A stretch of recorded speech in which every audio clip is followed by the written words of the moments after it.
ദേ നല്ല മട്ടൺ കിട്ടിയിട്ടുണ്ട്. അപ്പോൾ ഒരു മലബാർ സ്റ്റൈലിൽ ഒരു മട്ടൺ കറിയാണ് ഞാൻ നിങ്ങൾക്ക്, അല്ലെങ്കിൽ മട്ടൺ മസാല എന്നും പറയാം, അതാണ് ഞാൻ നിങ്ങൾക്ക് കാണിച്ചു തരാൻ പോകുന്നത്. ഞാനൊരു 1/2 കിലോ മട്ടൺ കുറച്ച് വലിയ പീസായിട്ട് മുറിച്ചത് എടുത്ത് വെച്ചിട്ടുണ്ട്. അതിനകത്ത് ഞാനൊരു മാരിനേഷൻ ചെയ്തിട്ടുണ്ട്, വേറൊന്നുമില്ല. ഒരു 1/2 ടീസ്പൂൺ മഞ്ഞൾപ്പൊടി, 1 ടീസ്പൂൺ മുളക് പൊടി, 1.5 ടീസ്പൂൺ മല്ലിപ്പൊടി, 1 ടീസ്പൂൺ ഗരം മസാലപ്പൊടി, ഉപ്പ്. അതായത് മഞ്ഞൾപ്പൊടി, മുളക് പൊടി, ഉപ്പ്, ഗരം മസാലപ്പൊടി, മല്ലിപ്പൊടി, പിന്നെ 1/2 ടീസ്പൂൺ പെപ്പറും. ഇതെല്ലാം കൂടെ പുരട്ടി ഒരു 1/2 മണിക്കൂർ നമുക്ക് വെക്കണം. അത്രയാണ് മാരിനേറ്റ് ചെയ്ത് ഞാൻ മട്ടൺ എടുത്ത് വെച്ചേക്കുന്നത്. പിന്നെ ഇതിന് ബാക്കിയുള്ള ഇൻഗ്രീഡിയൻസ് എന്തൊക്കെയാണെന്ന് പറഞ്ഞു തരാം. 3 സവോള സ്ലൈസ് ചെയ്തത്, പിന്നെ ഇഞ്ചി വെളുത്തുള്ളി പേസ്റ്റ് 2 ടേബിൾ സ്പൂണ്, ചെറിയ ഉള്ളി അരിഞ്ഞത് 1 കപ്പ്, തേങ്ങാക്കൊത്ത് അരിഞ്ഞത് ഒരു 2 ടേബിൾ സ്പൂൺ, കറിവേപ്പില, പിന്നെ പെപ്പർ 1 ടീസ്പൂണ്, ഉപ്പ് ആവശ്യത്തിന്, തക്കാളി ഒരെണ്ണം ചെറുതായിട്ട് അരിഞ്ഞത്, പിന്നെ ആവശ്യത്തിന് വെളിച്ചെണ്ണ. അപ്പോൾ ഇത്രയും കൊണ്ട് തനി മലബാർ സ്റ്റൈലിലുള്ള ഒരു മട്ടൺ കറി, അതായത് നെയ്ച്ചോറിനും ചപ്പാത്തിക്കൊക്കെ പറ്റിയ നല്ലൊരു മട്ടൺ കറി എങ്ങനെയാണ് ഉണ്ടാക്കുന്നതെന്ന് ഞാനിപ്പം കാണിച്ചു തരാം.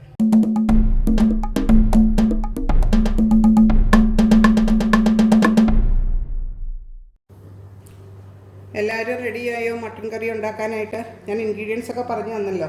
അപ്പം നമ്മൾ പ്രഷർ കുക്കർ എടുക്കുക, അതിനകത്തോട്ട് മട്ടൺ പീസസ്, ഞാനത് ഒരു 1/2 മണിക്കൂർ മാരിനേറ്റ് ചെയ്ത് വെച്ച മട്ടൺ പീസസാണ്. അതായത് മഞ്ഞൾപ്പൊടി, മുളക് പൊടി, മല്ലിപ്പൊടി, ഉപ്പ്, ഗരം മസാലപ്പൊടി, കുരുമുളക് പൊടി, അത്രയും. അതിൻ്റെ കൂടെ തന്നെ നമുക്ക് സവാളയും ആഡ് ചെയ്തിട്ട് ആവശ്യത്തിന് വെള്ളം ഒഴിച്ചിട്ട് നമുക്ക് പ്രഷർ കുക്കറിൽ ഈ മട്ടൺ ഒരു 3 വിസിൽ വേവിച്ച് എടുക്കണം. അത്രയേ ഉള്ളൂ. അപ്പോൾ ഇതിനെ നന്നായിട്ടൊന്ന് മിക്സ് ആക്കട്ടെ. എന്നിട്ട് ഒരു 1/4 കപ്പ് വെള്ളം മതിയാവും. അതും കൂടെ ഒഴിച്ച് നമുക്ക് പ്രഷർ കുക്കറിൽ മട്ടൺ ആദ്യം വേവിച്ചെടുക്കാം. അതാണ് ഫസ്റ്റ് സ്റ്റെപ്പ്. മട്ടൺ ചൂടായി വരുന്നുണ്ട്. ഏകദേശം ഒരു 1/4 കപ്പോളം വെള്ളം ഞാൻ ഒഴിച്ച് കൊടുത്തു. എന്നിട്ട് വീണ്ടും നമ്മൾ മിക്സ് ചെയ്യുക. ഉപ്പ് നമ്മൾ ആവശ്യത്തിന് മട്ടണിൽ പുരട്ടി വെച്ചിട്ടുണ്ട്. പിന്നെ നമുക്ക് ലാസ്റ്റ് കറി ഉണ്ടാക്കി കഴിയുമ്പം ആവശ്യത്തിന് ഉപ്പ് വേണമെങ്കിൽ ചേർക്കാം. ഇത് ശരിക്കും ഒരു പക്ക മലബാർ ഡിഷാണ്. അത് നെയ്ച്ചോറിനും പൊറോട്ടയ്ക്കൊക്കെ നല്ല അടിപൊളി ഒരു കറിയാണ് ഈ മട്ടൺ കറി. ഇനി ഞാനിതിന് പ്രഷർ കുക്കറിൻ്റെ അടപ്പെടുത്ത് വെച്ച് മൂടി വെയിറ്റിട്ട് ഒരു 3 വിസിൽ വരെ നമുക്കതിനെ വേവിച്ചെടുക്കാം.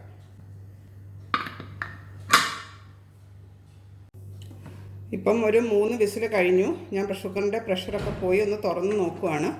കണ്ടോ, നമ്മുടെ മട്ടണൊക്കെ നന്നായിട്ട് വെന്തിട്ടുണ്ട്. ഒരു 1/4 വേവ് ആയിട്ടുണ്ട്. ഇനി നമ്മൾ ബാക്കി മസാലയിലിട്ട് ബാക്കി വേവിച്ച് എടുക്കാം. ഇപ്പോൾ മട്ടണൊക്കെ വെന്ത് കഴിഞ്ഞ് മാറ്റി വേറൊരു പാൻ അടുപ്പത്ത് വെച്ചിട്ട് ഞാൻ 2 ടേബിൾ സ്പൂൺ വെളിച്ചെണ്ണ അതിനകത്തോട്ട് ഒഴിച്ചിട്ടുണ്ട്. അതിനകത്തോട്ട് നമുക്ക് ഈ ചെറിയ ഉള്ളി ഒന്ന് ഇട്ട് കൊടുക്കാം. അത് ഒന്നും കൂടെ ചൂടാവാനുണ്ട്. എണ്ണ ശരിക്കും ചൂടായിട്ടില്ല. ഒന്നും കൂടെ ചൂടായി കഴിയുമ്പോൾ ചുവന്നുള്ളി അതിനകത്തിട്ട് നമുക്ക് ഒരു നല്ല ബ്രൗൺ ആകുന്നവരെ, ഇപ്പം ആയി വരുന്നുണ്ട്, നല്ല ബ്രൗൺ ആകുന്നവരെ വഴറ്റിയെടുക്കണം. ഇത് നല്ല ഗ്രേവി ഉള്ളൊരു കറിയാണ്. അപ്പോൾ അതാ ഞാൻ പറഞ്ഞ പൊറോട്ടയുടെ കൂടെയൊക്കെ നല്ലതാണ്. നമ്മൾ നല്ലോണം സവാളയും ചെറിയ ഉള്ളി ഏറ്റവും നല്ലതാണ് കറിയിലിട്ടാൽ, നല്ല ടേസ്റ്റാണ്. അപ്പോൾ ഇതെല്ലാം കൂടെ ഇനി നമുക്ക് മസാലയിൽ ഒന്നും കൂടെ മട്ടണിനെ ഫുള്ളായിട്ട് വേവിച്ചെടുക്കണം. അപ്പോൾ അതിൻ്റെ ഫസ്റ്റ് സ്റ്റെപ്പായിട്ട് ഇനി ചെറിയ ഉള്ളി നല്ല ബ്രൗൺ ആവുന്ന വരെ വഴറ്റിയെടുക്കും. ഇപ്പോൾ ആ ചുവന്നുള്ളിയൊക്കെ ഒരു ലൈറ്റ് ബ്രൗൺ ആയിട്ടുണ്ട്. അതിൻ്റെ കൂടെ തന്നെ ഞാൻ തേങ്ങാക്കൊത്തും കറിവേപ്പിലയും കൂടെ ഇട്ട് കൊടുക്കുക. അപ്പോൾ ആ തേങ്ങാക്കൊത്തും അതിനകത്ത് കിടന്ന് ഒന്ന് മൊരിഞ്ഞ് വരും. അപ്പോഴേക്കും ഉള്ളി നല്ല ബ്രൗൺ ആയി വരും. ഇത്രയും മതി. ഒത്തിരി ഇനിയും ഉള്ളി അങ്ങ് വഴന്നാൽ അതങ്ങ് കരിഞ്ഞു പോകും. ഇനി ഇതിനകത്തോട്ട് നമുക്ക് അതൊന്ന് മാറ്റി കൊടുത്തിട്ട് ഇതിനകത്തോട്ട് ഇഞ്ചി വെളുത്തുള്ളി പേസ്റ്റ് ആഡ് ചെയ്ത് കൊടുക്കാം.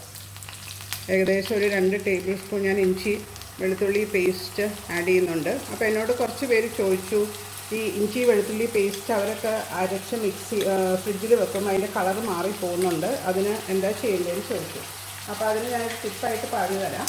നമ്മൾ ഇഞ്ചിയും വെളുത്തുള്ളിയും പേസ്റ്റായിട്ട് അരയ്ക്കുമ്പം അതിനകത്ത് കുറച്ച് ഓയിലും കൂടെ ചേർത്ത് അരച്ച് കൊടുത്താൽ ഒരാഴ്ചയോളം നമുക്ക് ഫ്രിഡ്ജിൽ കളറൊന്നും മാറാതെ സൂക്ഷിച്ച് വെക്കാൻ പറ്റും.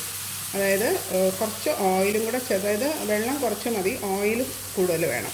അങ്ങനെ മിക്സിയിൽ അരച്ച് പേസ്റ്റാക്കി ഫ്രിഡ്ജിൽ വെച്ചാൽ മതി. ഒരു കുഴപ്പവും വരില്ല, കളറും ചേഞ്ച് ചെയ്യില്ല. ഇനിയിപ്പോൾ ഇത് നന്നായിട്ടൊന്ന് ഈ ഇഞ്ചി വെളുത്തുള്ളി പേസ്റ്റ് നന്നായിട്ടൊന്ന് മൂത്ത് വരട്ടെ, അതിൻ്റെ പച്ചച്ചൊവയൊക്കെ മാറി വരും.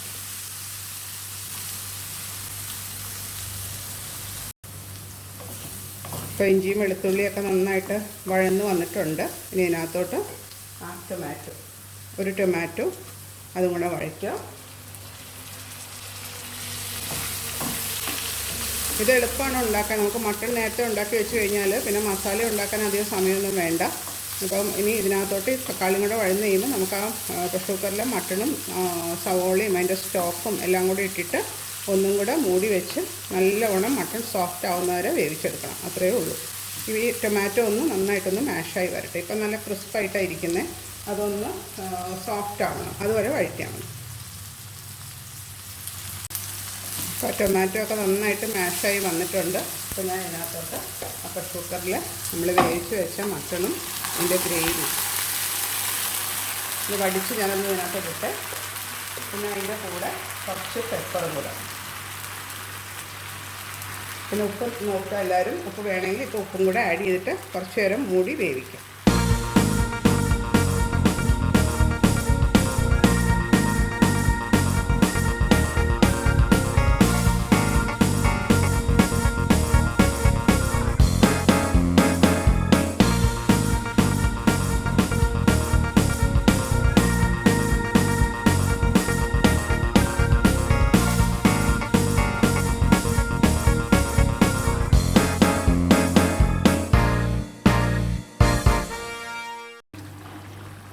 ഇപ്പം ഞാൻ ആ പ്രഷർ കുക്കറിലെല്ലാം ഇതിനകത്തോട്ട് ആഡ് ചെയ്തു. ഉപ്പ് നോക്കിയപ്പോൾ കുറച്ച് ഉപ്പ് കുറവുണ്ടായിരുന്നു, അപ്പോൾ കുറച്ച് ഉപ്പും കൂടെ ആഡ് ചെയ്തു. ഇത് പക്ഷേ നല്ലൊരു കുറച്ചുകൂടെ ഗ്രേവി വേണം. അപ്പോൾ അതിന് ഞാൻ എന്താ ചെയ്തതെന്ന് വെച്ചാൽ പ്രഷർ കുക്കറിൽ കുറച്ച് വെള്ളം ഒഴിച്ച് അതും കൂടെ കഴുകി ഇതിനകത്തോട്ട് ആഡ് ചെയ്തു.